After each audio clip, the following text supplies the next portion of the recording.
প্রায় ২ বছর পর রোববার দুপুরে দেশে ফিরেন বিএনপির স্থায়ী কমিটির অন্যতম সদস্য ইকবাল হাসান মাহমুদ টুকু।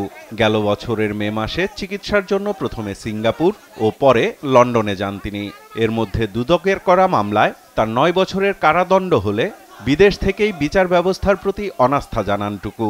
দেশে ফিরে নিজের অনুভূতি তুলে ধরেন তিনি।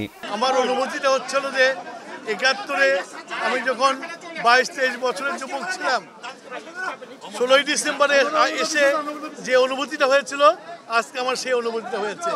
আজকে বাংলাদেশ স্বৈরাচার খুনি মুক্ত বাংলাদেশ। আজকে মুক্ত বাংলাদেশে মুক্ত হওয়া নিতে পারবে। কেমন দেখতে চান আগামীর বাংলাদেশ তাও জানান বিএনপির এই নেতা। আমরা বাংলাদেশের জন্য যুদ্ধ করেছি, আমরা যে উদ্দেশ্য নিয়ে যুদ্ধ করেছিলাম সেই উদ্দেশ্যকে পূরণ করতে হবে আমাদের সবাইকে মিলে। দলের যে ৩১ দফা দেওয়া হয়েছে সেই ৩১ দফাতে পরিষ্কার করে বলেছে আগামী বাংলাদেশ কি হবে। পরে দলের প্রতিষ্ঠাতা জিয়াউর রহমানের সমাধিতে শ্রদ্ধা জানান তিনি। সেখানে নেতাকর্মীদের বিশৃঙ্খলার কারণে সাংবাদিকদের সাথে কথা না বলেই বাসায় ফেরেন ইকবাল হাসান মাহমুদ টুকু।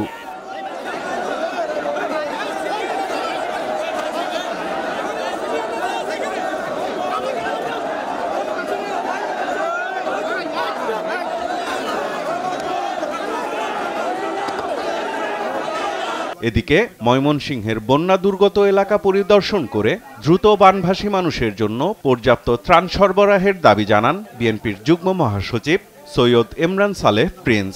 বন্যা দুর্গত এলাকায় যাচ্ছি, তাদের হাতে আমি খাবার পৌঁছে দেওয়ার চেষ্টা করছি, কিন্তু আমাদের এই প্রচেষ্টা এটা দিয়ে মানে পুরো বন্যা দুর্গত এলাকার মানুষকে সহযোগিতা করা সম্ভব নয়।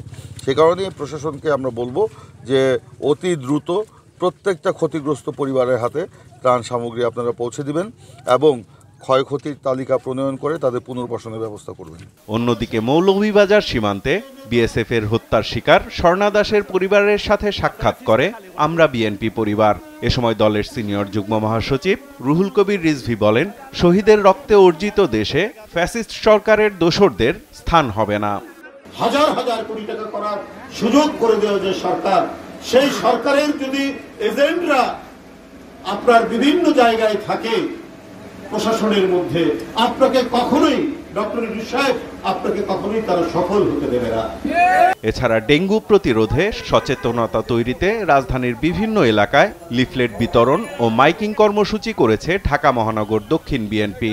ডেঙ্গু প্রতিরোধে করণীয় বাসা বাড়ির পাশে। সাইফুল রিপন, দেশ টিভি, ঢাকা।